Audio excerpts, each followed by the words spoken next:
and this radio program is intended to be for informational purposes only. The information does not constitute legal advice. The law constantly changes. The information may not be complete or correct depending on the date and your particular legal problem. Each legal problem depends on its individual facts, and different jurisdictions have different laws and regulations. And because of that, you should not act or rely on any information in this segment without seeking the advice of a competent attorney licensed to practice law in your jurisdiction for your particular problem. Marshall Chriswell is certainly one of those. Good morning. Good morning. It's good to have you with us here today. You know, when people file a lawsuit or are involved in some sort of legal action, maybe because of what they've seen on TV over the years, they always picture themselves with some triumphant court decision and the courtroom erupting in cheers and the disgruntled loser in the case begrudgingly shaking their hand, and that's the way the picture is. It's not like that in real life. There are other ways to settle legal disputes other than in a courtroom, aren't there? That's right, yeah. Unfortunately, despite what we're conditioned to believe through popular culture, there aren't that many Perry Mason moments in in the actual practice of law. And as we've mentioned on this case, on this show, multiple occasions, most lawsuits are resolved prior to trial. Mm-hmm. So there is it is north of 90% of all civil actions are settled prior to trial. They're settled or dismissed or what have you. So most of the time you reach an amicable settlement agreement, something that everybody can live with to avoid the expense and the hassle of getting to trial. So take me inside that process. It's not just, okay, you place a call to the other attorney and say, hey, let's meet halfway. There must be some lengthy procedure that must be followed, or some prescribed, I guess, course of action. Right. Excuse me. Yeah. Very rarely, I think, can a case just be settled with a single, a single phone call or a demand letter or something like that, unless it's a very clear cut. Mm-hmm. And I've had those. There's a very, very clear cut issue. There's not a lot at stake as far as monetary value, and sometimes, the initial demand will give rise to a settlement. Now, I will say lots of clients come in and think that, all right, let's just send a letter, and they're probably going, and the other side is probably going to cave, and it's just not the way it normally works. Mm-hmm. Normally there has got to be some procedure, some civil procedure has got to go on. Whether it's the filing of a complaint and an answer, and maybe even some discovery back and forth to get some information. So there's that part of it, and then the actual settlement. It can happen in several ways. If you're in a court that requires you to attend a mediation, like in federal court. Any federal court case, you're required to go through ADR, Alternative Dispute Resolution, which is going to be a mediation or an arbitration. So it can be forced on you by the court that you have to do this.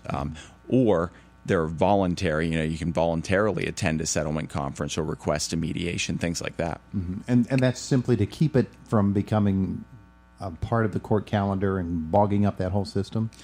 That's right. That is why courts have in recent years have adopted alternative dispute resolution, because it is a very effective way of getting the parties together, letting the parties understand where the other one's coming from, getting the issues out there, having the attorneys get an idea of what the case might be worth, and ultimately disposing of those cases before it gets into a lot of court time, before it starts taking up a lot of judges' time.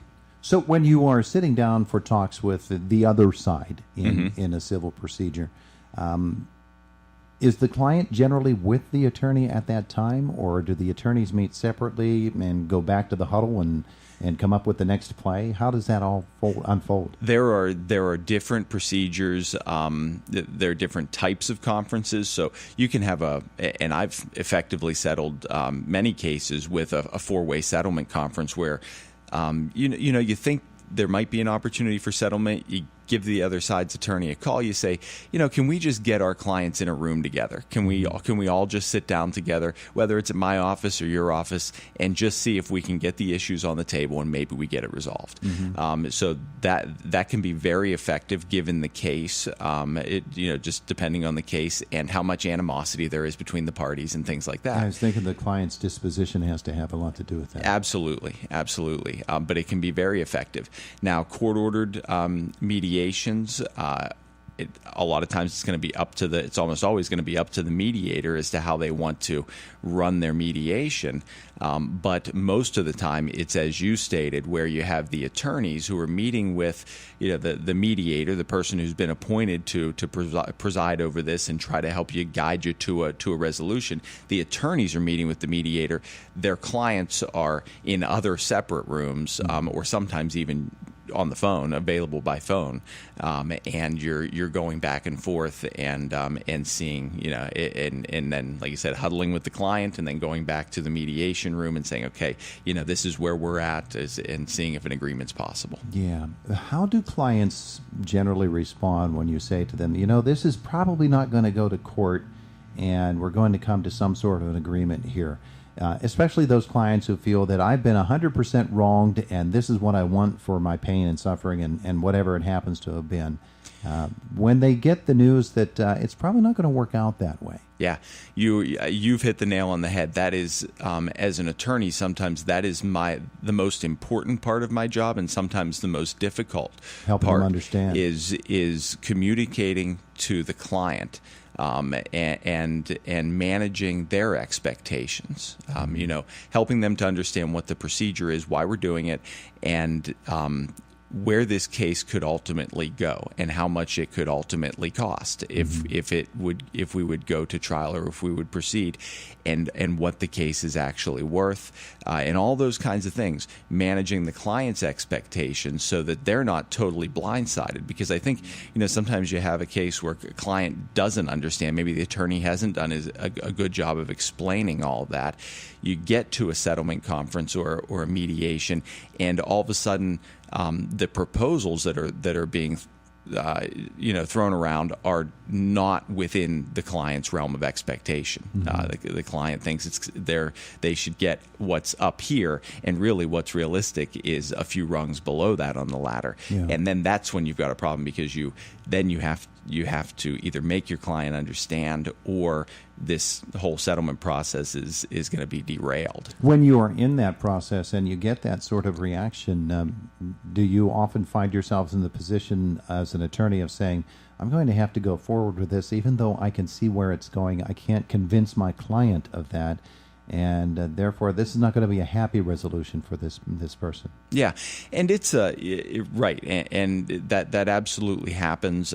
Sometimes and settlement is ultimately the client's decision. There are lots of decisions in the course of litigation that an attorney gets to make. I get to decide what our strategy is. I get to decide what, for the most part, what motions and petitions I file, what arguments I make, what case law I present. All those kinds of things are my decision. One of the things that is solely within the client's realm of responsibility is determining whether to accept a settlement agreement.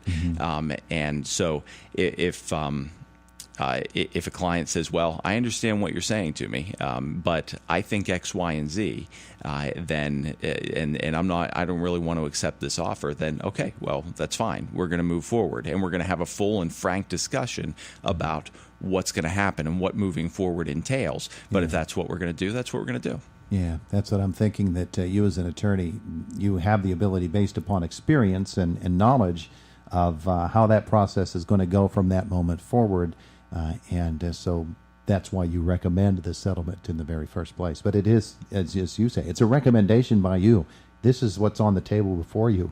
I recommend you take that, because down the road it might not work out as well for you. That's right. And certainly there are cases where we get down the road, and there's a lot of money and stress and anguish, and then you don't get what the client everything the client wanted, and there can be some disappointment there. Yeah. Marshall Chriswell with us. It is Marshall Law here this morning on Indiana in the Morning. So in that whole situation where a civil action has been filed, a proceeding is going forward, and you get to the settlement talks, and everything finally works out, I know that your goal is to make both sides happy in this, even if neither one of them is going to be completely happy. But you advocate for your client, and that's the thing most of all. That and from that initial consultation, probably that you have with your client, you have a pretty good idea how this is going to unfold. You do, based on experience. You often have a general idea of how things are going to turn out. A good settlement is almost half what you said. A good settlement is where both parties are uncomfortable, really, where nobody gets everything they want, because no, you can't. Sure. It's impossible for everybody for both sides to get everything that they want. But you're right. From experience, you can tell, okay, this is probably where we're going to end up with the settlement. But like I said, you go through the procedure, the filing of pleadings and the discovery procedure, because to some extent, in the beginning of a case, even if it's the type of case that I'm used to handling, I'm in the dark on the facts, and sometimes the client is as well. You don't, and you can't have a productive settlement discussion unless you have a significant amount of facts, because you don't know what's going to motivate the other side. It's tough to know, okay, what does the other side want if you don't have some facts. So yeah. So have you ever had the Perry Mason moment? you get those. They come in. It's very rarely the courtroom erupting, like you said, but there are those moments on cross-examination or particular hearings where you do still get those that effect. So, you live for that, yeah, don't you? You do, and they're few and far between.